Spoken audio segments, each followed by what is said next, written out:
Iphini Mengameli we-IFP Inkosi uMzamo Buthelezi ehambisana nelungu lesigungu seqembu Petros Ngubane bahole umkhankaso weqembu esifundazweni iFree State.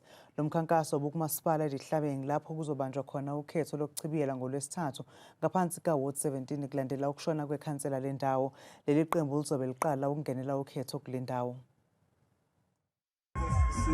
Lapha njengeqembu lenkatho ukukhuthaza abantu ukuthi ngobuningi babo ngoba ngolwesithathu ngokhetho lokuchibiyela bavotele inkatho.